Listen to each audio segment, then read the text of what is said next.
Bonjour, nous allons étudier ensemble la sikha sur Chai Elul dans Chelek Chav Daled de l'écouter Sichot.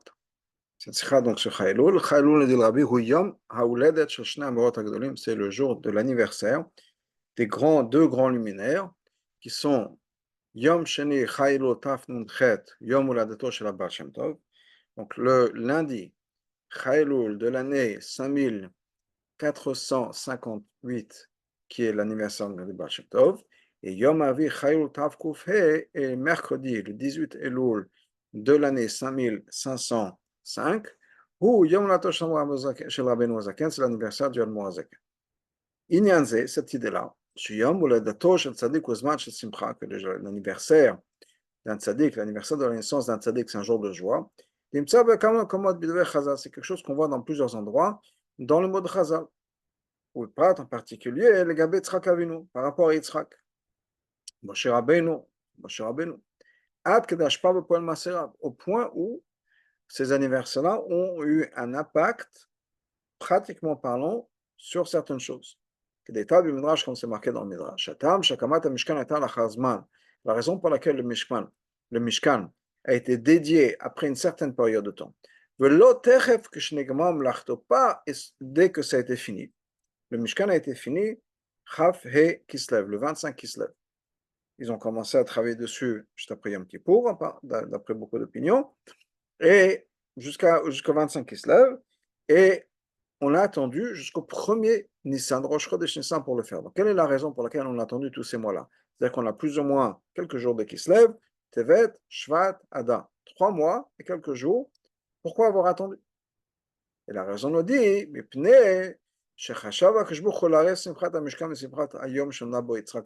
parce qu'Hachem a voulu mélanger, fusionner les deux simcha, qui est la joie du Mishkan et la joie de l'anniversaire de la naissance d'Yitzhak, parce qu'Yitzhak est né le premier Nissan. Hachem a dit, je vais mélanger, fusionner ces deux simcha. Et Terra, qu'elle a encore plus que ça, donc ça c'était pour Yitzhak. On voit encore plus, le jour de la naissance de Moshe, qui est Zainadar, le 7 Adar. C'est l'anniversaire de la naissance de Moshe qui a causé l'annulation du décret de Haman, qui est tombé dans le mois de Hadar. Qu'est-ce que Chazal nous dit? Que quand Haman a tiré au sort et qu'il est tombé sur le mois de Hadar, il était très content. Il a dit, ah, c'est super, parce que c'est le mois pendant lequel Moshe Rabbeinu est décédé. Il ne savait pas, nous disent Chazal, c'est vrai qu'effectivement Moshe est décédé le 5 Adar, mais il est aussi né le 7 Adar. Et donc l'anniversaire de Moshe Rabbeinu était la cause de l'annulation du décret de Haman. Donc le concept d'avoir un anniversaire qu'un jour de Simcha, c'est quelque chose qu'on connaît déjà. Mais malgré tout, on ne voit pas qu'un anniversaire, c'est un jour qui devient un Yom Tov et quelque chose qui devient de manière révélée et publiée, qu'on fait un jour de fête, une célébration particulière.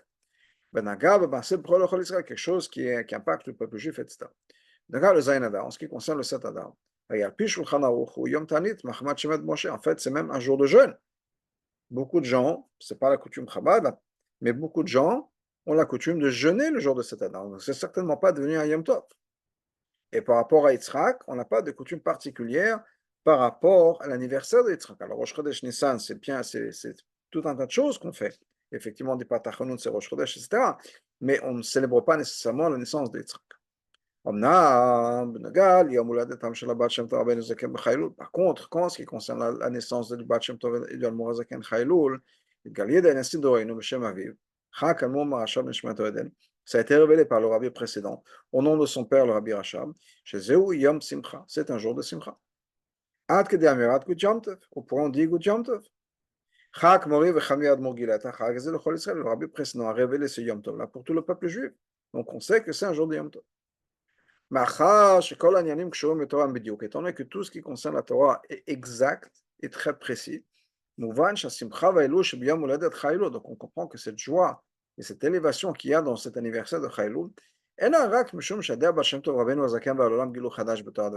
c'est pas juste parce que grâce au Baal Shem Tov et grâce au Morazaken, il y a une révélation de nouveaux aspects de la Torah et d'Avodat Hashem.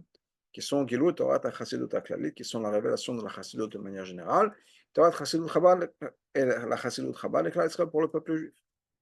Ça va au-delà de ça. גם מפני שחידוש עניין השמחה שביום הולדת, כאשר במיוחד לבת שם טוב הוא רבנו הזקן. Mais parce que le concept d'un anniversaire, la joie qui est liée avec un anniversaire, est liée en particulier avec le Baal Shem Tov et l'Admor HaZaken, et Torah HaChassidut שנגלתה על ידם, et la Chassidut qui était révélée par ces deux tzadikim. Et Teramken, encore plus que ça, השייכות היא לשניהם ביחד.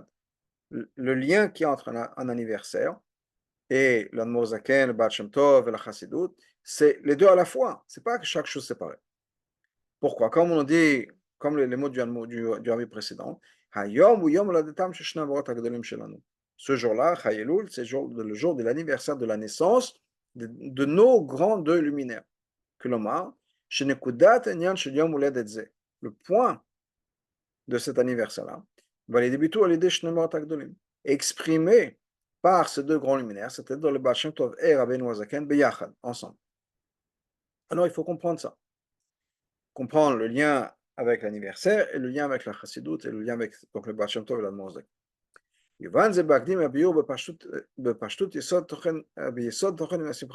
Alors, pour comprendre ça, revenons tout simplement à ce que c'est qu'un anniversaire. Quelle est la joie? Qu'est-ce qu'on célèbre le jour d'un anniversaire? Avant qu'un enfant soit né, alors qu'il est encore dans le ventre de sa mère, il a tous les membres de son corps. Il y a des cheveux, il y a les ongles. Il termine encore plus que ça. Le corps est actif.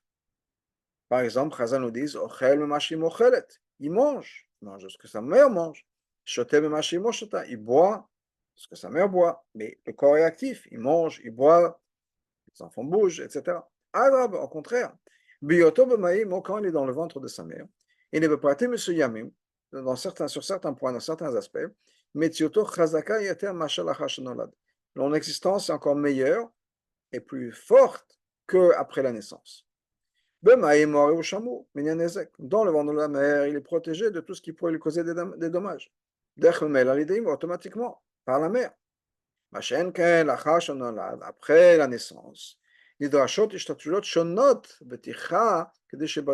besoin de faire des efforts pour que cet enfant n'attrape pas froid, que cet enfant soit bien nourri, etc. On a des choses à faire. Avant la naissance, il mange automatiquement de ce que sa mère donne. La même chose par rapport à la boisson. Après la naissance, il y a des efforts à faire pour nourrir cet enfant, que ce soit à se réveiller au milieu de la nuit ou pour nourrir l'enfant, etc. C'est pas évident. Des fois, il y a des choses qu'on fait, ça fait des choses qui font un tsar, l'enfant pleure, etc. Il a faim, alors que avant la naissance, cet enfant n'a jamais faim, il est nourri automatiquement. Ça, c'est au niveau physique. À plus forte raison quand ce qui concerne la vie spirituelle. C'est Israël pour les Juifs. Quand l'enfant est dans le ventre de sa mère, alors qu'est-ce qui se passe? Il a une lumière allumée sur la tête. Il peut voir le monde d'un bout à l'autre.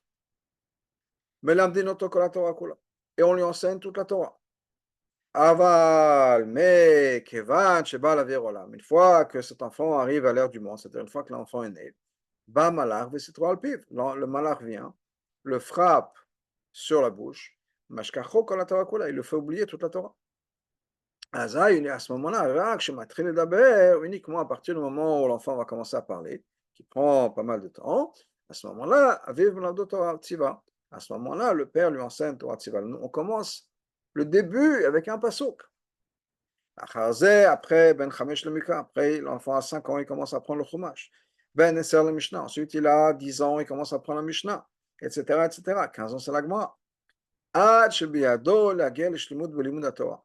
Jusqu'à qu'il puisse arriver à une étude, une compréhension complète de l'étude de la Torah, Bioto Ben Abraham le Bina, quand il arrive à 40 ans et qu'il arrive à l'âge de Bina. Uniquement une minorité de gens ont la possibilité d'arriver à la connaissance de toute la Torah. C'est-à-dire qu'un enfant avant la naissance, il connaît toute la Torah, et que ça prend 40 ans, et que même après 40 ans, tout le monde n'y arrive pas. Il n'y a que certains individus qui arrivent pour récupérer toute la Torah que cet enfant connaissait avant même la naissance. C'est-à-dire que le jour de la naissance, c'est une descente extraordinaire. Les gabé matzavok ou barba maïmoa, par rapport, si on regarde la vie de l'enfant avant la naissance et après. Alors dans ce cas-là, c'est quoi la joie? Pourquoi est-ce qu'on se réjouit dans un anniversaire? Ou dans le jour de la naissance? Pas juste l'anniversaire, c'est le jour de la naissance. Et là, quelle explication? On comprend déjà en regardant, ne serait-ce qu'en regardant dans la halakha. Quelle est la différence entre un ouba, un fœtus, un bébé dans le ventre de sa mère, et une fois qu'un enfant est né? On a une halakha qui nous explique. Blachon le Rashi, comment Rashi nous explique? Tant que cet enfant n'est pas né, ça n'est pas considéré comme une personne. On pourrait tuer cet enfant, ce bébé de fœtus, pour pouvoir sauver la mère. Pourquoi la mère? Si la mère n'arrive pas à accoucher, elle est en danger à cause de ça, on peut, Dieu préserve, éliminer l'enfant, éliminer le fœtus pour sauver la mère. À partir du moment où la tête est sortie, là, c'est devenu une personne en vie. Là, on ne peut plus tuer cet enfant-là. Parce que c'est déjà un enfant qui est considéré comme né. On ne peut pas tuer une personne pour sauver une autre. Ça veut dire quoi? Même si cet enfant a effectivement tous les membres de son corps. Il bouge, etc. Comme on l'avait dit plus tôt, il mange, il boit, il étudie la Torah. Comme lave nefesh, mais ce n'est pas considéré comme un être humain en vie. C'est quoi nefesh chaya? C'est qu'il n'y a pas deux choses qui sont séparées. C'est quoi ces deux choses? Aleph metziut shel guf, il y a un corps, asher bo nimtzet nefesh, dans lequel il y a une âme. Umemela chayut nefesh, et donc cette vie que nous a donnée par l'âme, c'est comme un objet posé, ou quelque chose qui est posé à l'intérieur d'un récipient. Non. C'est une existence vivante.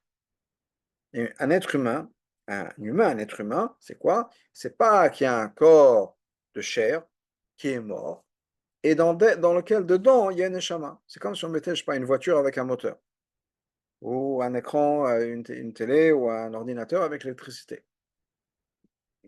La voiture, par exemple, c'est quoi? C'est du métal, c'est du bois, c'est la fibre de verre. C'est inerte, ça n'a pas de vie. Quand on allume le moteur, parce que là, le moteur fait en sorte que cette boîte en métal et en plastique se déplace. Mais ce n'est pas que la voiture est devenue en vie. Alors qu'un être humain, son corps est devenu en vie. Donc ce n'est pas qu'il y a un corps qui est là, inerte, et qu'il y a un moteur à l'intérieur qui fait bouger, ça sera plutôt un robot. Un robot marche comme ça. Un être humain, c'est que chaque partie de son corps est en vie. Comme le dit Rabbi, c'est une existence vivante. Par contre, un oubar, un fœtus, sa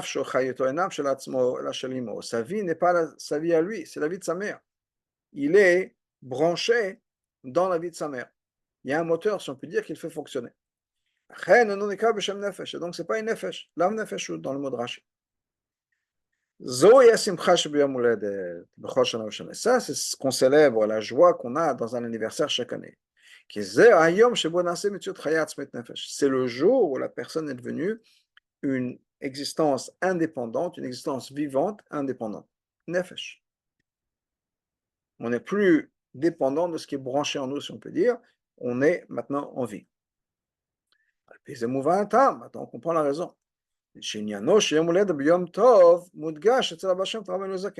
Pourquoi est-ce que ce concept-là d'un anniversaire qui est considéré comme un Yom Tov, c'est quelque chose sur lequel on met l'accent en ce qui concerne le Baal Shem Tov et l'Admor Zaken? À l'opposé de, par exemple, Zainadar, Yitzhak, etc. Parce que c'est exactement ça le Chidush de la Chassidut. החסידות הכללית של הבעל שם טוב, לחסידות générale du בעל שם טוב, ביחד עם חסידות חב"ד, en même temps avec la חסידות חב"ד, שנתגלתה על ידי רבי זקן, qui était révélée par l'Admor Zaken. Et donc, c'est שהגלות נמשל לאיבור. La galoute, c'est comparé à une grossesse. גאולת ימי המשיח, שיהיה בימי רבינו, נמשל ללידה. la Géoula, la période Mashiach qui soit très bientôt, c'est comparé à la naissance. Machash Torah Chassidut, étant donné que la Chassidut, c'est un avant-goût de la Géoula, c'est-à-dire une achana v'akdama la Géoula, c'est ça qui va nous préparer, et c'est une introduction à la Géoula. Quand on va répondre les enseignements de la Chassidut, les enseignements de Baal Shem Tov, répond donc la Chassidut partout, à ce moment, qu'est-ce qui va se passer? Atema, Dama Kamashiach, Mashiach lui-même va arriver. Kemane Mashiach le Baal Shem Tov, quand le Mashiach lui-même a dit à Baal Shem Tov. Ces mots-là, c'est ce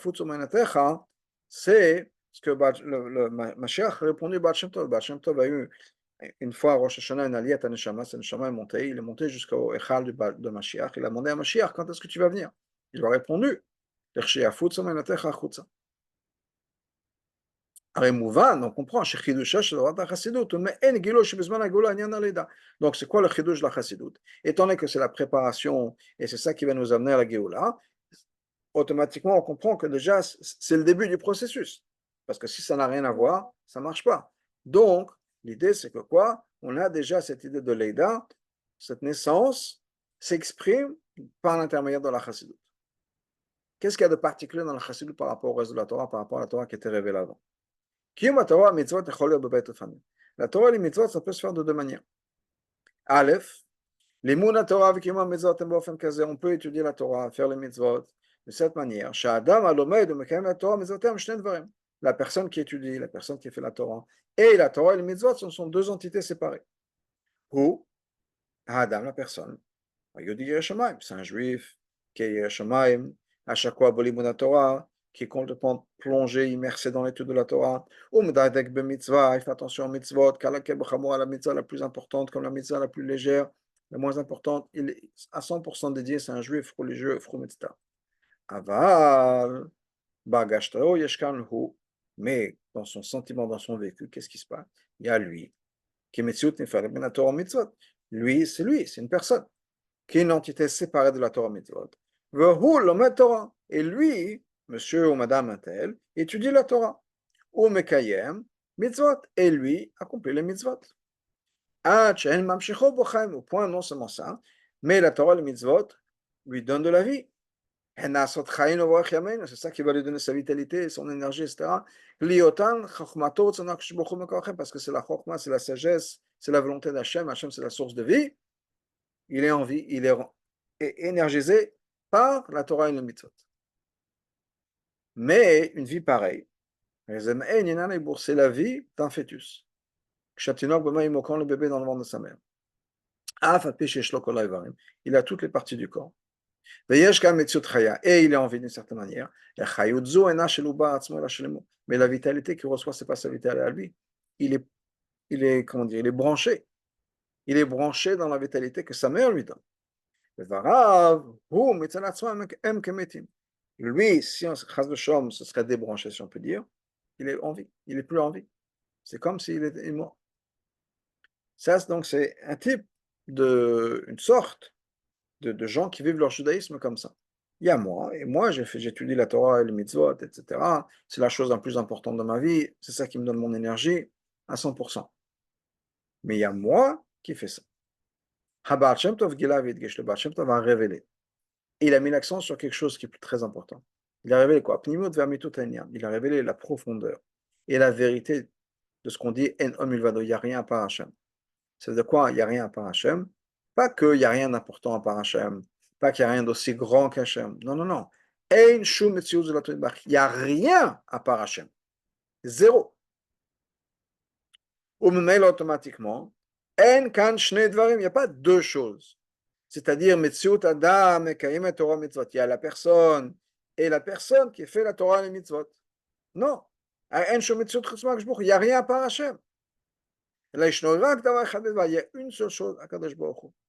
Kadosh Baruch Hu, ça veut dire quoi? Torah Mitzvotav. Sa Torah et les Mitzvot. Pourquoi est-ce que c'est la même qu'Hachem? Parce que la Torah et les Mitzvot, c'est la Chokhmah et le Ratzon d'Hachem. Et lui, comme on dit, Hachem ne fait qu'un avec sa sagesse, c'est-à-dire la Torah, et avec sa volonté, c'est-à-dire les mitzvot. Ou même là, automatiquement, il y a une existence. Chayav hem Torah mitzvot. Ma vie, et ma vie, c'est la Torah et les mitzvot, il n'y a rien d'autre qui existe. Le dogma tinyan aleda, ça, c'est comme une naissance. Et on peut dire que comprendre ça, c'est une renaissance. Qu'est-ce qui se passe quand un enfant est né? Il n'y a pas deux choses qui sont nées. Gouf, il y a un corps, et à l'intérieur du corps, il y a une âme. Non, davar echad. Il y a une chose qui sort. Un enfant en vie. Davar echad chai. Et ça, on trouve dans les mots de Chazal, dans la Gemara Kiddushin, dans cette version qui nous dit Ani lo nivreti, moi je n'ai pas été créé. C'est-à-dire, en kol bria shel metziot adam, il n'y a aucune existence de la personne. Et là, mais, c'est la Gemara qui continue, Manivra, qu'est-ce qui a été créé? De Shamash et Koni, pour servir mon créateur. C'est les mots de la Gemara, Ani lo nivreti ela le Shamash et Koni. C'est-à-dire, moi, je n'ai pas été créé. Qu'est-ce qui a été créé? Le Shamash Koni. Mon existence, ma raison d'être, c'est quoi? Mon identité? Shamash Koni, serviteur d'Hachem.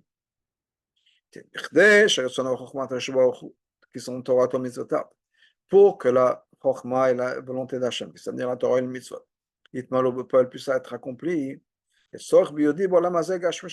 besoin d'avoir un juif qui va être dans un monde physique, qui va les accomplir. Quand Hachem a dit que je veux qu'il y ait des gens qui mettent les tefilines, il faut créer un monde dans lequel il y aura des gens qui vont mettre les tefilines. Et donc, voilà mon existence. J'ai été créé dans ce but-là. C'est-à-dire que quand l'être humain a été créé, il n'a pas été créé en tant qu'existence de par elle-même. Et après, Hachem nous a donné des jobs. Non. La raison d'être d'une personne, du peuple juif ou d'une personne, c'est quoi? Hachem veut qu'il y ait quelqu'un qui mette les tefilines, par exemple. Ben donc, il m'a créé pour mettre les tefilines.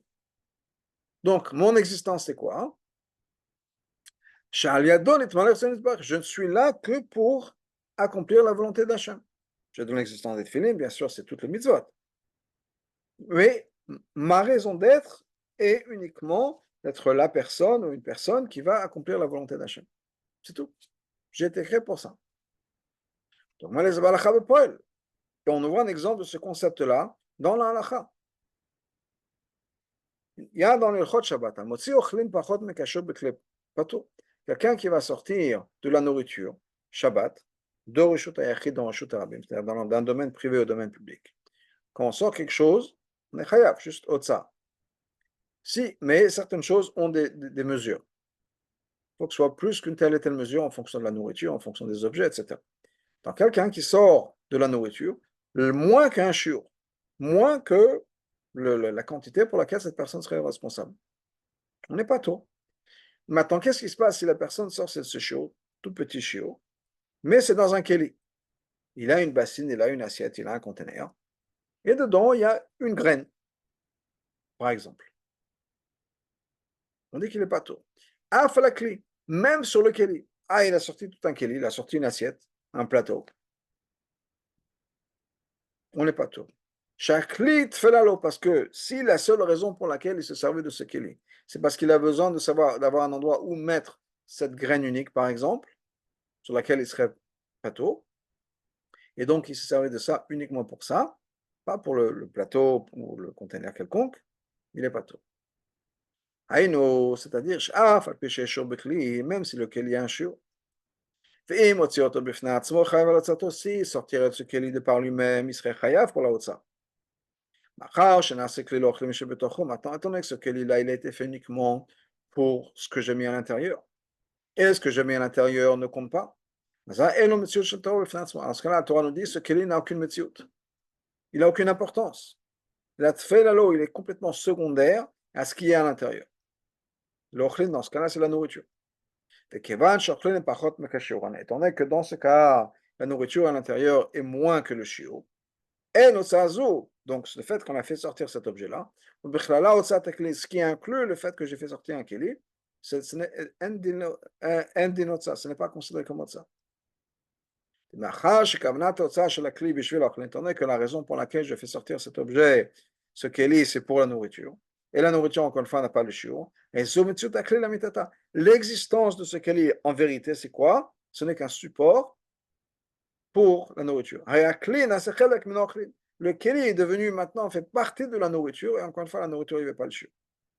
Donc c'est la même chose par rapport à la personne.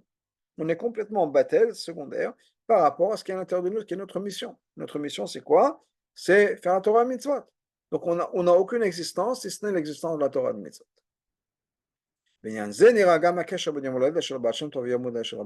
Maintenant, on a expliqué le rapport avec le concept de l'anniversaire et le concept de la chassidut, c'est-à-dire le Baal Shem Tov et l'Admor Zaken. Mais il y a un lien entre le Baal Shem Tov et l'Admor Zaken. Et le fait qu'ils sont nés les deux le même jour. C'est ce chidouche-là, qui a, quand un bébé est né, c'est-à-dire chez Nasa Mitsu Shel Nefesh, il est devenu maintenant une âme vivante, un être vivant. Et Noak Metzat Klautin Alachadut. C'est pas juste que de manière générale, maintenant on a un être vivant. Mais on parle dans les détails de la personne, dans les détails de son existence. Par exemple,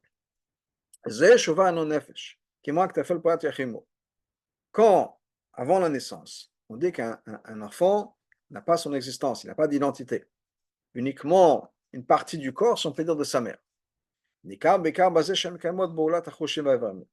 En quoi ça s'exprime? Dans le fait que les sens de cet enfant et les parties du corps de cet enfant ne sont pas actives comme elles devraient l'être. Qu'il est avec moi quand c'est marqué dans l'agma, Cham là-bas. Le ma'avla domé, bemaïmo, à quoi est-ce que l'enfant, le bébé dans le ventre de sa mère, à quoi cet enfant ressemble? Le pinkas mukupal rosho ben morachav. C'est comme un carnet qui est plié. Il a la tête entre les jambes. Ochel ma sheimo ochelet. Et il mange de ce que sa mère mange, etc. C'est-à-dire que même si cet enfant-là a effectivement tous les membres, Rosh, Enaim, Bosnam, il a une tête, il a des yeux, il a des oreilles,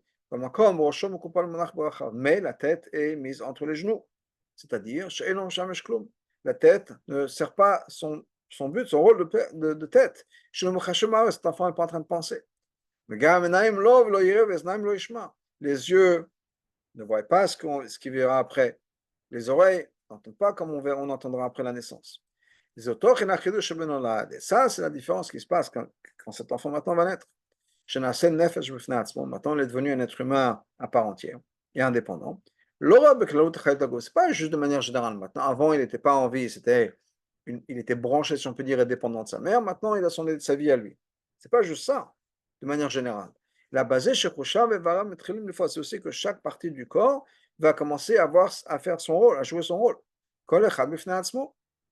La bouche va commencer à apprendre à parler, à manger, alors qu'avant la bouche ne mangeait pas. Les yeux vont pouvoir voir ce qui est autour de cet enfant, les oreilles entendre, etc. Les pieds marcher, les mains apprendre. Chaque partie indépendante du corps va commencer à jouer son rôle.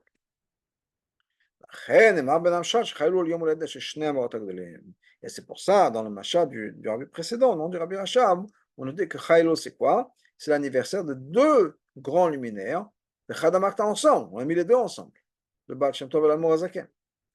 Kaïdoua, parce qu'on sait, le chidouche de Rabbeinu Hazaken, de l'Admor Hazaken, dans sa chassidut, c'est-à-dire chassidut Chabad, al Torah chassidut aklal shel Baal Shem Tov, par rapport à la chassidut de manière générale, qui est la chassidut Baal Shem Tov, c'est quoi la différence?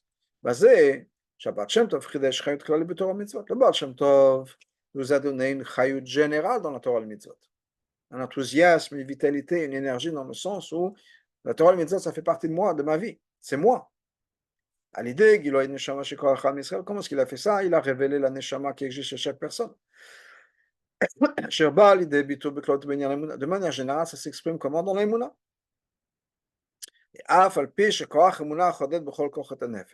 Et même, malgré le fait que cette Emouna est quelque chose qui va pénétrer chaque partie de l'âme, elle va rendre, vitaliser, donner de l'énergie à chaque partie du corps, dans tout mon être, que par l'Emouna, on est en vie. Mais mais malgré tout, ça ne veut pas dire que chaque partie de mon être, en tant que tel, va être remplie d'Emouna. C'est vrai que de manière générale, j'ai l'Emouna. Est-ce que ça veut dire que mes pieds mes mains, ma tête, chacune de mes émotions sera remplie d'émouna? Pas nécessairement. Il est possible qu'il est possible que de manière générale, j'ai cette émouna. Parce que ma neshama a l'émouna, et donc de manière générale, j'ai l'émouna. Mais en même temps, il est possible que je fasse des choses de manière indépendante ou individuelle qui vont être en conflit avec l'émouna. Dis-moi par exemple, l'émouna peut être non seulement superficielle, comme on dit, que le voleur, avant de faire son cambriolage, il prie à Hachem, il appelle Hachem. On ne peut pas cambrioler et prier.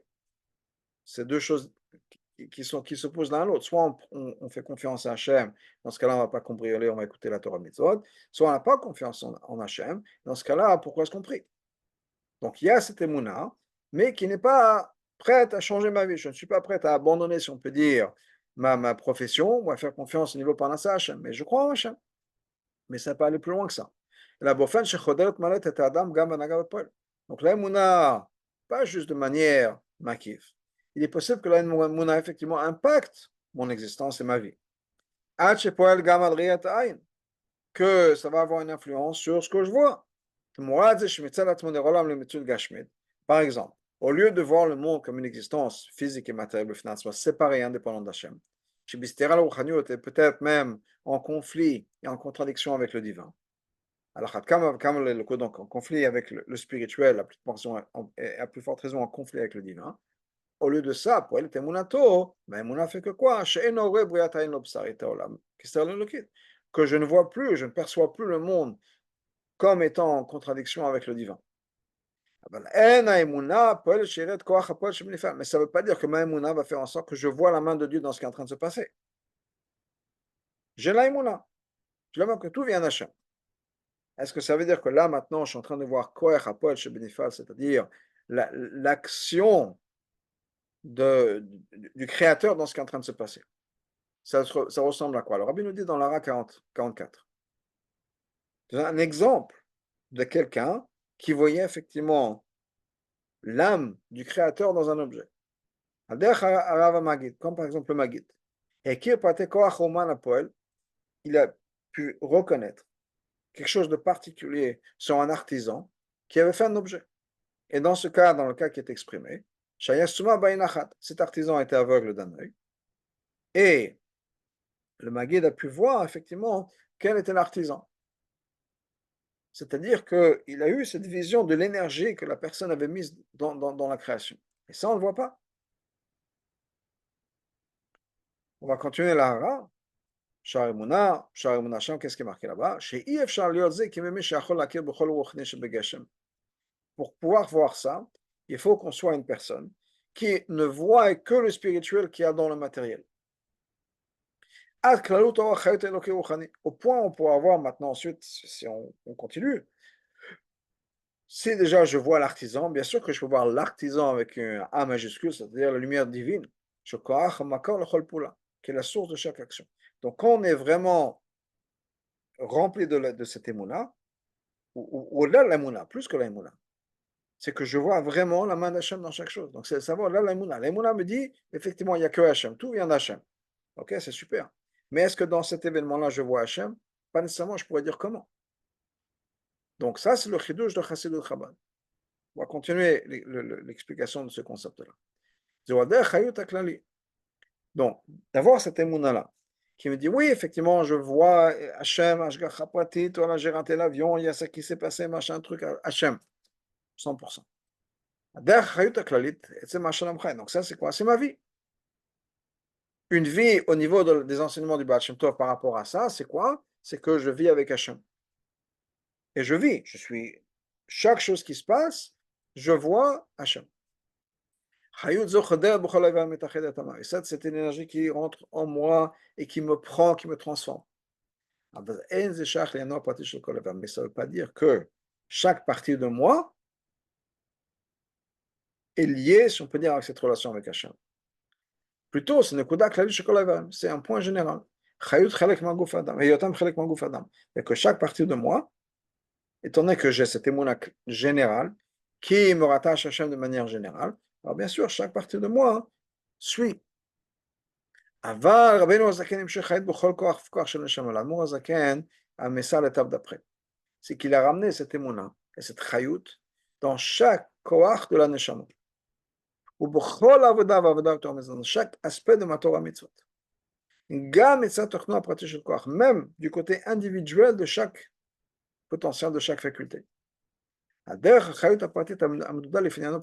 la même manière que chaque partie du corps a son énergie, sa vitalité, ce qui fait que mes yeux peuvent voir, mes oreilles peuvent entendre, etc. C'est quelque chose qui est adapté, etc.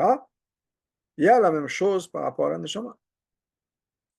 Donc, qu'est-ce que l'Amour Azaken a fait? Que l'Amouna va descendre. Ce ne serait pas juste j'accepte, je crois. Je le comprends. Je m'identifie avec ça. Au point où mon sechel lui-même comprend et m'oblige à voir le divin.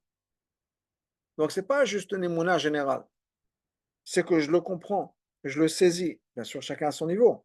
Mais Hachem est logique pour moi. Et les enseignements de la Chassidut, c'est quoi? C'est que je puisse m'identifier à 100% à toute partie de mon être. Il y a un des exemples, c'est que je pourrais même expliquer à quelqu'un d'autre. C'est qu'on a tous ces concepts de Chassidut et d'Elokut qu'on peut s'expliquer à soi-même, expliquer aux autres, etc. Enfin, d'une telle manière, chez Kol, que chaque partie de mon être, est devenu maintenant indépendant par rapport à ce qu'il fait. C'est-à-dire qu'il est déjà connecté avec Hachem et à cette énergie, cette connexion avec Hachem de manière indépendante. Ça commence avec le Chabad. Chez Gilou et le coach cette révélation du divin qu'on a au niveau intellectuel. On comprend que quoi? Que tout mon sechel, c'est quoi? C'est pour comprendre Hachem. Il n'y a rien d'autre à part Hachem, et mon sechel ne m'a été donné que pour comprendre Hachem. Ensuite, de ma réflexion, de mon sechel, viennent midot. Maintenant, mes midot, mes sentiments, suivent ma compréhension. Je comprends que quoi? Et je le ressens, que toutes mes facultés d'amour, c'est pour avoir Hachem. Donc, c'est pas que d'abord, j'ai nécessairement l'amour de ma famille, l'amour de ma femme, l'amour de mes enfants, etc. Et de là, j'arrive à comprendre comment je peux avoir l'amour d'Hachem. Non, j'ai compris, je saisis que le concept d'amour, c'est parce que je suis là pour servir Hachem, pour aimer Hachem. La même chose par rapport à Ira, les autres méthodes. Ça veut dire que chaque partie de moi est maintenant n'est pas indépendant, je n'ai pas besoin d'avoir quelque chose qui va l'infuser d'énergie. Elle a compris, chaque partie de moi a compris et est indépendante dans cette relation avec Hachem. Chaque partie de moi est dans une relation avec Hachem. Donc, c'est-à-dire que toute ma vie, mais chaque partie de ma vie est connectée avec Hachem. Et ça, c'est le chidouche de Chassidut Chabad. Et c'est pour ça que le Rabbi Rachab a dit aujourd'hui, c'est l'anniversaire de nos deux grands luminaires. Il a dit les choses en même temps. Les deux ont été mis ensemble. Uniquement après avoir dit ça, il est mentionné chacun séparément. Le Baal Shem Tov et l'Admor Zakim. Mais d'abord, il a dit les deux ensemble. Par l'intermédiaire. Ou quand on a le guilou de la révélation de Chassidut de manière générale par le Baal Shem Tov. Les deux, Torah. Et on a en même temps la révélation de la Chassidut Chabad. Là, on a vraiment le concept d'un anniversaire, et de cet anniversaire en particulier. Comme c'est relié à chacun de manière révélée, au point on peut vraiment dire sincèrement, à d'autres personnes. Pourquoi? Parce que là, on est vraiment devenu en vie de manière indépendante, avec tous les détails. C'est-à-dire que quoi? C'est-à-dire que, on n'est pas un juif qui fait la Torah et le mitzvot. Mon existence est la Torah et le mitzvot, et Hachem. Et non seulement mon existence, je le vis ça de manière générale, mais après, bon, il y a les détails. Non, non, non. Mon existence et ses détails, chaque aspect de ma vie est la Torah et le mitzvot. Et ça, quand on arrive à comprendre ça, assimiler ça, et on comprend que ça, c'est le chidouche, c'est le message de Chayloul, on peut vraiment dire que c'est un goût de Yom-Tov.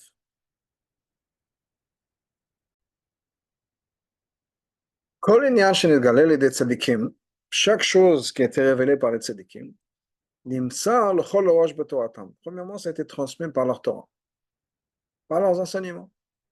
וגם עניין הנ"ל בשייכות הבעל שם טוב לרבנו הזקן. Et la même chose par rapport à ce qu'on a dit avant, par rapport au בעל שם טוב ולאדמו"ר הזקן. נראה בגילוי בהדגשה בתורה שאמר בעל שם טוב. On le voit de manière révélée et de manière accentuée dans un des enseignements du בעל שם טוב, que le בעל שם טוב a dit Shabbat parashat ki tavo chai elul shnat tav resh nun bet. Donc c'était un Shabbat qui était parashat ki tavo chai elul et l'année, attention à l'année, tav resh nun bet. Taf Resh Nun Bet, c'est 1892. 1892, c'est l'époque du Rabbi Rachab. Le Baal Shem Tov n'était plus dans ce monde-là. Et le Rabbi nous explique, comme le Rabbi précédent a raconté sur son père, Admor Neshama Toetem, que le Rabbi Rachab a entendu 7 enseignements, le chiffre 7 enseignements du Baal Shem Tov, ce jour-là, Chayelul, au Gan Eden. Donc c'est un des enseignements qui nous a été ramené par le Rabbi Rachab du Gan Eden. Le Baal Shem Tov était au Gan Eden déjà. Il a dit cet enseignement-là à partir du Gan Eden, et le Rabbi Rachab a entendu ces 7 Torot, ces 7 enseignements, et il nous a transmis. Et dans la 47, on a que Kfir de Shanazur, comme la Kfir de cette année, qui était Shabbat Parashat Kitavo. Pour nous aussi, cette année, Taf Shin Pedalet, c'est aussi Shabbat Parashat Kitavo Chayil. En tout cas, donc qu'est-ce qui est marqué? C'est quoi cet enseignement? Et la Torah, première Torah, le premier enseignement du Baal Shem Tov va dire Achar Kabbalat Shabbat, après Kabbalat Shabbat, à la Pasuk, Vaya Kitavo El Haaretz. Ce sera quand tu viendras dans la terre. Et il a expliqué la chose suivante. Pirsh Eretz, la Shon Merutza. Eretz, ça vient du mot de Ratzon, être accepté. Kibtevat Eretz Yishbet, Pirushim. Dans le mot Eretz, il y a 2 explications qui sont des tables Midrash, comme c'est marqué dans le Midrash. Lama Nikashma Eretz. Pourquoi est-ce que c'est marqué, on appelle ça Eretz? Sheratzta Lasot Ratzon Kana, parce qu'elle veut faire la volonté de son créateur. Et autre chose, Eretz, la Shon Merutza, c'est aussi de courir pour faire la volonté d'Hachem. Quand tu viendras, elle reste vers la terre, quand tu arriveras au Ratson et à la volonté que Hachem t'a donné en tant qu'héritage, tu vas l'hériter. C'est-à-dire, c'est un cadeau qui vient d'en haut. Cette volonté-là, cette acceptance, c'est quelque chose qui vient d'en haut. Chaque juif là, c'est un cadeau. Dans ce maintenant, il faut travailler. C'est-à-dire, chez Zebit Yashvut, il faut prendre ce cadeau qui nous a été donné, cette acceptance par Hachem, ce ratson par Hachem, etc. Et on le stabilise, si on peut dire, on l'établit. Chez Bazet Yashvut, que ce soit bien établi. La carte, tu prendras, et tu mettras dans le panier. C'est-à-dire, c'est-à-dire qu'il prend les lumières et on met les lumières dans des réceptacles, dans des conteneurs. C'est-à-dire, c'est ça le panier. Ensuite, tu iras vers l'endroit où il y a un Ashgacha Pratit, c'est le concept d'Ashgacha Pratit. L'endroit que Hachem va choisir. Quand un juif va quelque part, ne sait pas que cette personne part. On le fait venir, on le fait aller dans cet endroit-là. Hashgacha, c'est la volonté divine, la volonté d'en haut. Quand un juif arrive dans un endroit particulier, l'idée c'est que quoi? Chacun shmo sham, de faire en sorte que de faire résider le nom d'Hachem dans cet endroit-là, c'est-à-dire dans notre mot, le farsem et le kubbalam, de répandre le concept de divinité d'Hachem dans le monde. Étant donné que cet enseignement a été dit par le Baal Shem Tov, le jour de Chaylou, et ça a été écouté, entendu par les rabbins de Chabad. Donc on comprend qu'on a ici les points de Chaylul qui sont Inyanam chez le Baal Shem Tov et Rabbeinu Hazaken. Donc on peut dire qu'il y a ici 2 choses, 2 concepts. Premièrement, Vaya ki tavo el haaretz, quand tu arriveras vers la terre. Et kasha, tagia la ratzon va mourtse, Hashem Hashem lokech noten lecha. Quand on arrivera à cette volonté, à cette acceptance que Hashem nous donne. Et rachta, et on prendra un héritage. Maintenant, un héritage, c'est quoi? C'est maintenant milmala, c'est un cadeau. Et un héritage, c'est pas quelque chose sur lequel on travaille. Donc, c'est une Yerusha, b'chol echad m'Israël. Chaque juif a ce cadeau-là. Zéou klalut giloy Torah hachassidut v'hakadosh shebepal b'Hashem. Ça, de manière générale, c'est la chassidut qu'elle du Baal Shem Tov. Hashem nous a donné un cadeau, qui est cette émouna, qui est cette connexion avec Hashem. Giloy haratzon hashmi shem neshama sheshnu b'chol echad m'Israël. C'est la volonté, cette révélation de la volonté essentielle qu'il y a dans le neshama. Ça, c'est quelque chose que chaque juif a. Chaque juif a de manière innée maintenant ce lien avec la volonté d'Hashem. Deuxièmement, Avodah Nidrash basé. Maintenant, une fois qu'est-ce qu'on a ce cadeau, qu'est-ce qu'on en fait? Il y a un travail, il y a Shaftaba. Il faut maintenant établir ce cadeau-là, en faire quelque chose. Chez Betiashvut, on puisse maintenant, en anglais on dirait to settle it, on dirait que maintenant il faut développer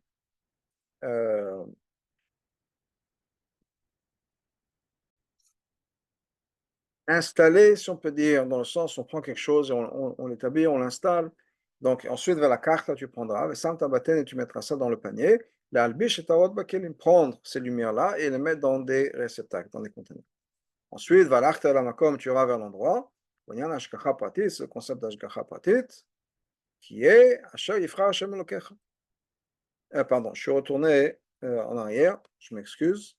Donc, je retourne dans bête, je repartais dans la colonne de droite, je reprends dans la colonne de gauche, bête, avoda nidrash bazei v'yashav taba shezeh b'tiashvut. Donc, v'yashav taba, c'est-à-dire que ce soit b'tiashvut, que ce soit installé, établi, la carte, tu prendras, tu mettras dans le panier, l'albish et tarot bekelim. On mettra donc les lumières dans les conteneurs. Zéonian chassidut chabad, ça c'est le concept de chassidut chabad. C'est-à-dire prendre cette volonté, prendre cette démarche, cette course, on peut dire, dans l'Neshama, on a cette volonté que la Neshama devoir retourner vers Hachem, et maintenant on en fait quelque chose avec. Orod bekelim, on va établir ça, on va mettre ça en application. C'est-à-dire, chez Peulata Mogesh B'chol Koach Pratei Shel Adam, c'est que maintenant cette influence, ce désir que ma neshama de vouloir se connecter avec Hachem, c'est cette volonté que la neshama de se connecter avec Hachem, je vais maintenant en faire quelque chose. Et pas juste en faire quelque chose de manière générale, mais de manière individuelle, pratique et détaillée et individualisée par rapport à chaque partie de mon être, de mon existence. Basé Madgish Baal Shem Tov, et par ça le Baal Shem Tov met l'accent sur She'en elu bet avodat v'inyanim. C'est pas deux choses séparées. C'est-à-dire, צריך להגיע על הרצון והמרוצה, לכן עניין השני צריכה להיות עבודה להמשך את ההתיישבות. Deux choses. J'ai besoin de découvrir, si on peut dire, cette volonté que j'ai au plus profond de moi-même, et à part ça, je dois mettre ça en בהתיישבות. Non. הכל נאמר קניין אחד, c'est qu'une seule chose, כאשר תגיע, quand on arrivera à ce niveau-là, c'est-à-dire quand on arrivera à être en contact avec le plus profond de soi-même, qui est cette volonté que mon neshama de se connecter avec Hachem, eh bien, en même temps, je dois le mettre ça en pratique. Que dans ton existence, dans ton être, on révélera que quoi? Cette première on révélera ce cadeau qu'on a, cet héritage que chaque juif a, qui a cette volonté, cette course de la neshama. Quand on arrive à ressentir ça, il faut tout de suite qu'on le mette en application. Que ce soit mis dans quelque chose, que ce soit canalisé, focalisé dans une direction particulière. C'est-à-dire, que je puisse ramener ça dans ma compréhension, vers Yadam et par l'intermédiaire de ma réflexion, etc., en disant, ok, maintenant j'ai ce cadeau-là, qu'est-ce que j'en fais? Comment est-ce que je peux transformer ma vie par rapport à ça? Et donc, je vais l'établir sur chaque partie de mon être. Là, on a la naissance la plus complète. Là, je suis vraiment né. Ça veut dire vraiment né, c'est quoi? Je suis vraiment en vie, mais pas en vie de manière à ce que je dépends de quelqu'un. Je suis en vie de manière indépendante. Pas indépendante par rapport à Hachem, indépendante par rapport... Je suis ma source d'inspiration. Et si j'ai besoin d'aller me ressourcer, je vais me ressourcer. Mais je suis moi comme un enfant aussi, ou une personne en vie. On a besoin de dormir, on a besoin de manger, on a besoin de boire, etc. C'est pas qu'on dit, ouais, maintenant je suis indépendant, j'ai rien besoin. Non. Mais quand on est un être adulte mature, Si j'ai besoin de manger, je vais aller manger. J'ai besoin de dormir, je vais aller dormir. Je m'occupe de moi-même et je suis indépendant dans ce sens-là, dans le sens où si j'ai besoin d'inspiration, c'est moi qui vais la chercher. Un enfant, et encore plus forte raison, un enfant avant la naissance, il est complètement dépendant des autres. Et si, on avait dit, il n'y a pas cette influence qui va venir de l'extérieur, on est perdu.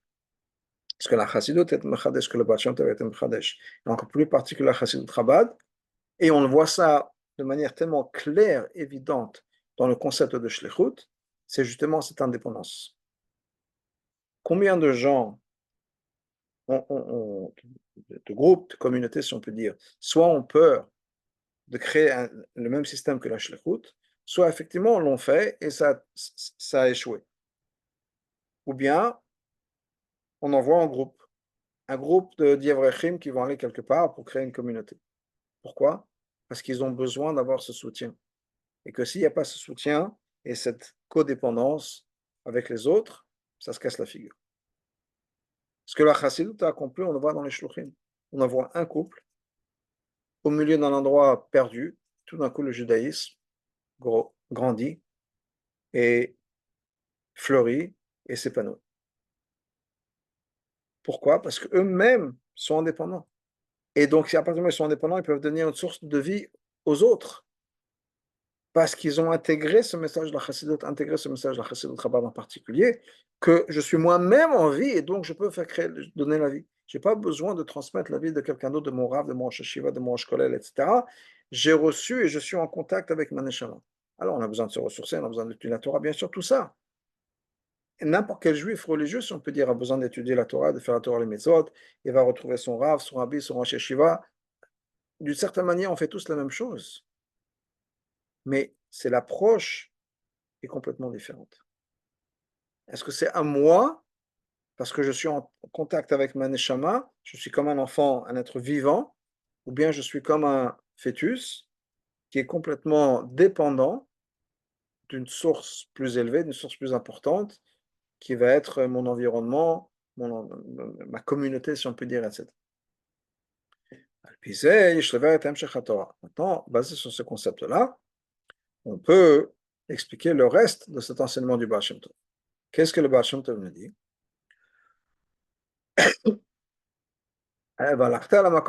Tu iras vers cet endroit-là. C'est le concept d'Ashgacha Pratit.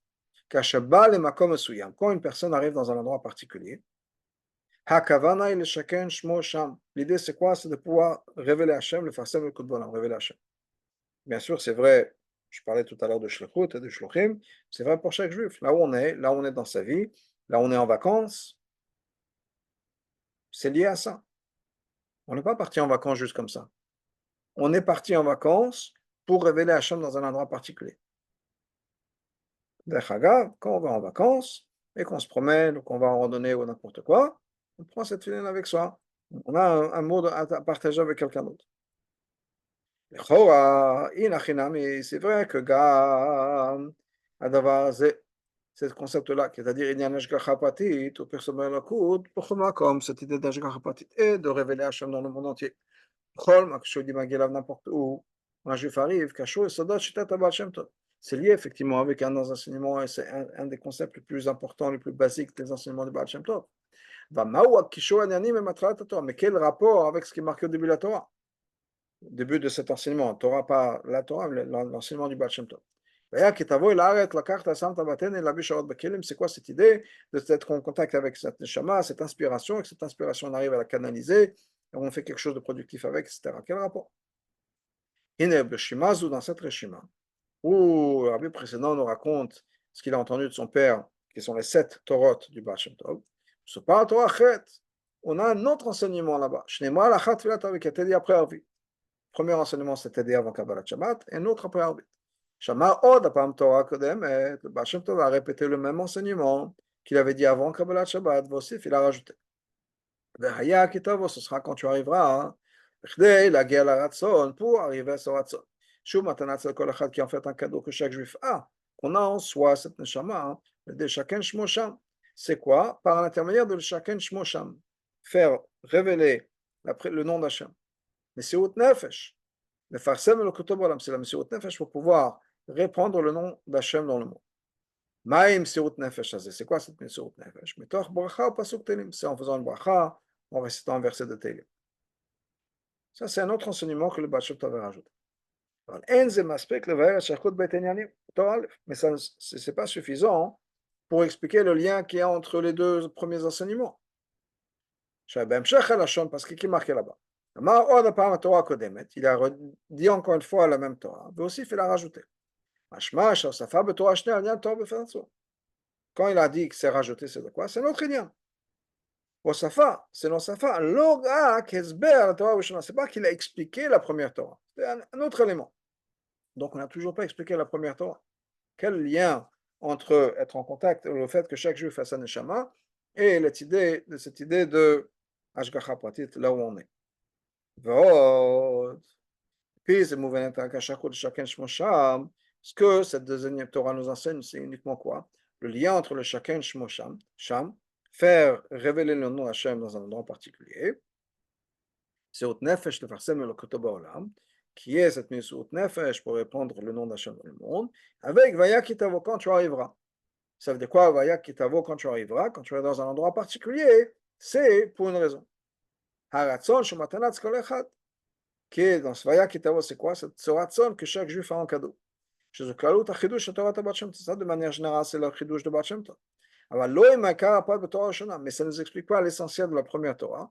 Le fait que la carte Santa Batene, on a besoin de prendre cette révélation, de la canaliser. La carte Santa Batene est la Bish Torah Bekelim, Amshachatina Patim, c'est-à-dire qu'on doit ramener ça dans des choses particulières qui est le concept de Chabad.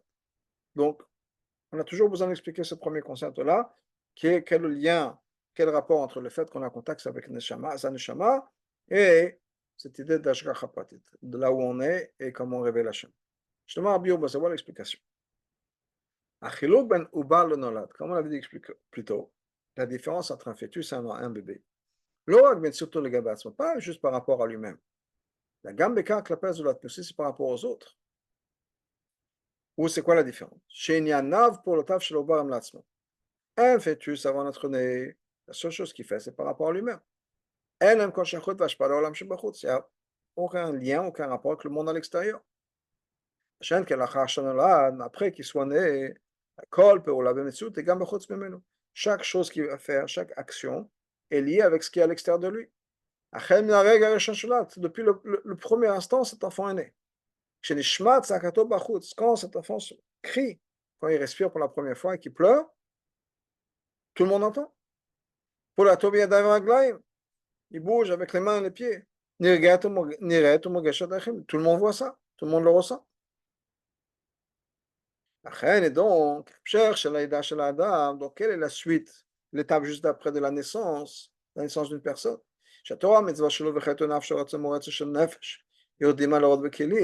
Donc, qu'est-ce que ça veut dire quoi la naissance? Qu'est-ce qu'on avait dit? La naissance, c'est quoi? C'est que la neshama maintenant rentre dans le corps, dans toutes les parties du corps. Donc, c'est-à-dire que ce cette volonté, ce désir, cette soif, si on peut dire que la nefesh a, maintenant c'est quelque chose qui va répondre, qui va descendre à l'ordre kelim, que maintenant cette lumière-là soit mise dans le kelim, c'est-à-dire la neshama soit dans chaque partie du corps.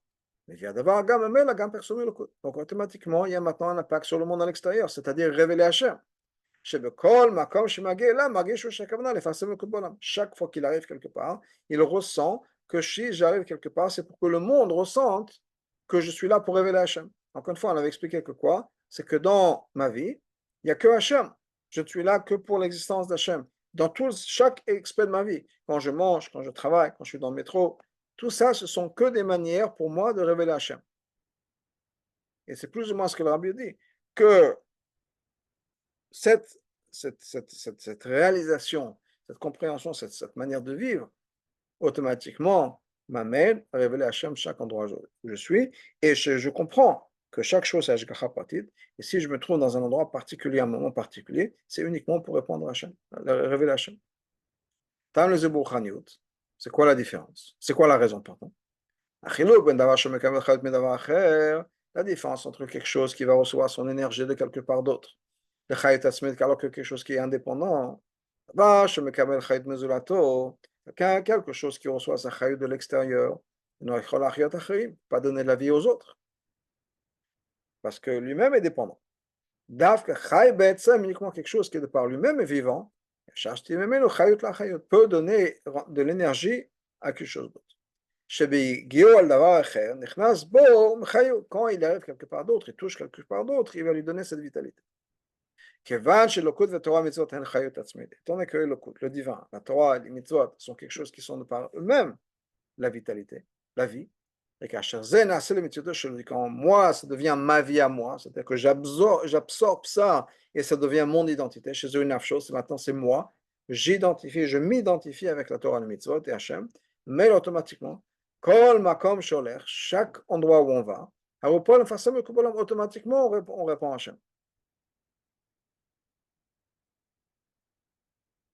Donc, la Torah, ce concept d'Ashgarat, là où j'arrive, c'est pour répondre à Hachem, c'est automatiquement, ça découle du fait que je vis ma vie comme ayant intégré, absorbé, c'est maintenant mon identité, c'est moi, et le Kut, Torah et Mitzvot.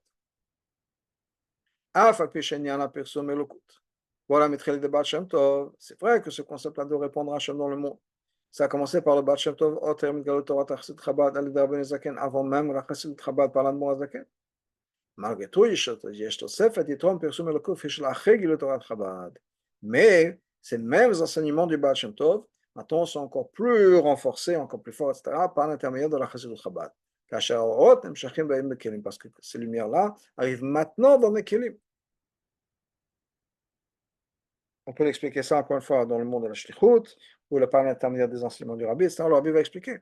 Mais quand on a des mots, on peut transmettre un message. Quand on comprend quelque chose, on peut le transmettre. Si on ne comprend pas, comment est-ce qu'on peut expliquer quelque chose à quelqu'un? Donc on est obligé que ça passe par Chabad, pouvoir partager ça avec quelqu'un d'autre. Voilà l'explication. Le chidouche, est-ce que l'Admor Hazaken a rajouté dans la Chassidut Chabad, et non רק מצד מעלת כוחות חב"ד של האדם על פני שאר כוחות נפש. C'est pas juste parce que Chabad est mieux, c'est plus important, c'est plus raffiné que les autres כוחות. אהבה, יראה. שטעם זה נוגע שתורת חסיד האלוקות תקלט, תוגש גם שכלו של האדם. Maintenant, ça, c'est important de savoir parce qu'il faut qu'on ait la chassidut dans notre sechel aussi. Ok? Mais il y a quelque chose d'autre. Pourquoi est-ce que c'est tellement important que ça rentre dans la chassidut Chabad, dans le sechel, qu'on puisse comprendre Hachem? Parce qu'au bout du compte, on est censé faire quoi? Dira betachtonim. Révéler Hachem dans le monde le plus bas. On peut ressentir qu'il n'y a rien d'autre à part Hachem, dans le monde et que le monde lui-même le reconnaisse.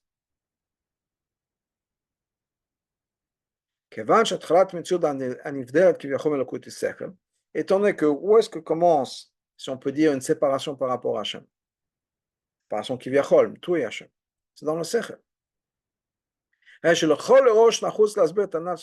que la première étape à révéler Hachem dans le monde, ça doit passer par le sechel. Le sechel ne chie pas, non, c'est juste le sechel humain, que n'importe quel humain dans le monde puisse comprendre le concept de Hachem. L'idée, c'est que Gam sechel adam margish bardut Hachem adam. Au point où n'importe quel intellect humain puisse reconnaître, ressentir le fait que Hachem est tout.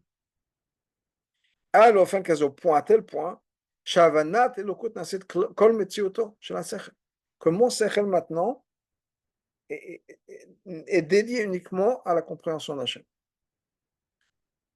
L'étape d'après, qu'est-ce qui va se passer? Ça arrive dans le cœur. Maintenant que je comprends ça, automatiquement, ça va avoir un impact sur mes décisions, sur ma vie, sur mes ressentis. Donc, le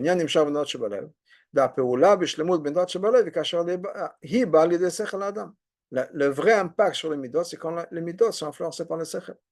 Comme ça, comme le Rambam est posé la halacha. Comment est-ce qu'on peut aimer Hachem, avoir yirat Hachem?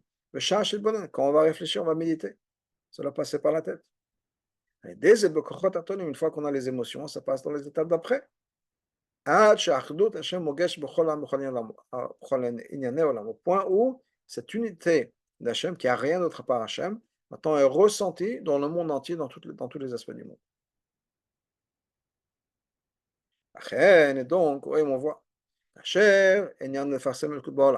Quand cette idée de répondre à Hachem dans le monde, ça vient avec, si on peut dire, ce filtre de Chassidut Rabat, qui vient nous rajouter, expliquer, canaliser ce concept de Chassidut Klalit. Ou en d'autres mots, la carte Samta Baten, et on prend ces révélations, ces lumières-là, que le Baal Shem nous a enseignées. Et on les met dans un panier. L'Albishtarot Bekelim, c'est-à-dire qu'on va prendre ces concepts-là et on va les impacter. On va trouver un moyen de les exprimer avec des mots, avec des concepts, avec des machalim, etc. Donc ça, dans ce cas, il y a un chidush. Maintenant, c'est complètement différent. Et le chidush, c'est le Nissad Adam, par rapport à la personne. Quand est-ce qu'on voit effectivement que ma neshama est en contact avec ça, et ce neshama veut et se rapprocher d'Hachem, etc. C'est l'onyan kashor mamsiut vatanuk shel adam. C'est pas quelque chose qui est nécessairement lié au plaisir. Dafka kasher anurim shel adam mevater l'avoda im atzmo. Quand on voit, quand la personne est prête à se sacrifier, c'est-à-dire à skalato belokut, à sacrifier son temps passé à comprendre Hachem, avoda beva veira, servir Hachem avec amour et ira, et il va pour être mefarsem elokut. C'est-à-dire qu'il a compris que son existence n'est que là, c'est pas pour son plaisir à soi, mais que là pour les autres, pour être mefarsem elokut. Donc ça, c'est par rapport à la personne. Mais même par rapport à l'avoda, il y a un changement dans la qualité de l'avoda. De la même manière que c'est important qu'on soit complètement impliqué à répandre le nom d'Hachem. Et qu'on réponde à Hachem, le concept d'Hachem, de manière à ce que ça a du sens. Et au-delà de ça, par toutes mes émotions, toutes mes midot, ensuite au niveau de mon action. Je mets les tefilin avec quelqu'un d'autre. Je mets les mezuzah sur la porte de quelqu'un d'autre. La même chose par rapport aux autres mitzvot.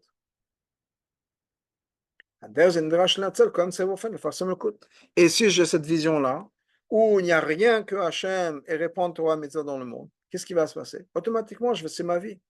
Je parle à quelqu'un, je rencontre quelqu'un, automatiquement, je pense comment est-ce que je peux faire une mitzvah de plus. Mais pour ça, il faut que je sois complètement impliqué dedans. Si je me dis, ah oui, la mesure, ça ne sert à rien. Quelqu'un qui vient voir en disant, ouais, j'ai des problèmes, etc. Si je lui dis, bon, la mesure, je ne sais pas si ça va marcher ou pas, je ne vais pas lui dire de faire vérifier ses mesures. Quand, pour moi, ma vie, ma vision, c'est Hachem, c'est la Torah, le mitzvot, je suis convaincu, je vais dire, faire vérifier tes mitzvot, tes tefilin. Viens, on met une mezuzah, viens, on met les tefilin, viens, on fait la tzedaka, allume les bougies de Shabbat, ta mishpacha, manger kasher, etc. Donc, automatiquement, c'est ma réaction, c'est ce qui se passe quand je rencontre quelqu'un d'autre. Et la même chose par rapport au monde. Chaque opportunité qu'il y a, opportunité, ça veut dire les outils que le monde me donne pour pouvoir répondre à Hachem. En fonction de chaque endroit. Et par ça, je peux élever un objet particulier, que ça peut être à l'époque où le rabbi parlait de ça, ce soir, ça peut être par l'intermédiaire des fabricants à la télévision. De nos jours, c'est par Internet, par les réseaux sociaux, etc. Je me sers de n'importe quelle chose. Je ne vois que comment est-ce que je peux me servir de ça pour répondre le divin. Chacun marchir devant le parce que n'importe quel objet, n'importe quelle chose qui existe dans le monde, c'est uniquement écrit par Hachem et pour le Shamesh et Koni. Donc, automatiquement, dès qu'il y a un moyen, je réfléchis tout de suite, ok, comment est-ce qu'on peut servir de ça pour répondre le nom d'Hachem. Maintenant, on comprend aussi pourquoi est-ce que cet enseignement du Baal Shem Tov a été révélé par le rabbi précédent. Et pour nous, on pourra ajouter pourquoi est-ce que le rabbi nous a révélé ça. Parce qu'on a vu ça chez le rabbi précédent. Comment est-ce que Hachem a amené le rabbi précédent dans différentes situations et à chaque fois c'était pour révéler le nom d'Hachem. Et dans le monde entier, en particulier par l'intermédiaire de shluchim à travers le monde.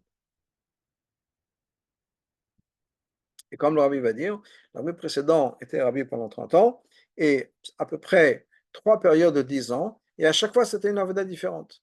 Il y avait à peu près 10 ans en Russie communiste, 10 ans en Pologne.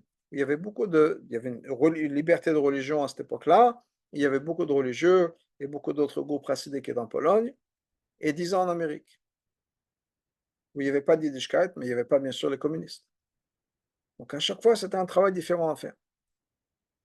Mais ça, ce que le rabbi précédent a fait, bien sûr le rabbi, etc., c'était dans toutes les manières différentes. C'était de révéler les choses les plus profondes en Chassidut. Et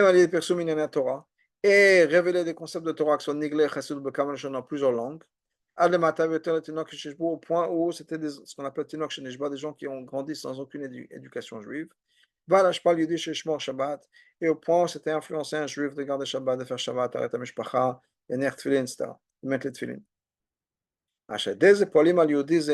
Et quand on a une influence sur quelqu'un d'autre, et qu'on se sert donc de tous les moyens possibles, et on réfléchit, c'est comme ça ma manière de vivre le monde, ma manière de réfléchir, comment est-ce que je pourrais prendre le nom d'Hachem. Donc quand on a une influence en autre juif, chez Yogash Bunyan Dani Hayom Ladaticha, que lui-même maintenant, cette personne-là, se sent comme s'il arrivait en vie aujourd'hui, il est né aujourd'hui. Chez Donald Kiyudi, son judaïsme est né, il est né en tant que juif. Nefesh Chaya. Chez Kol Monsieur Torah Torah, c'est-à-dire que quoi, à partir de maintenant, cette personne va découvrir elle-même que toute sa vie, c'est Torah Mitzvot, c'est Hachem. Ça, si on arrive à faire ça, ça va accélérer encore plus l'avenue de Mashiach. Là, l'avenue de Mashiach sera le moment où on sera vraiment né. On a un passage de Nashayahu, que Tzion va donner naissance à ses enfants. Mamash.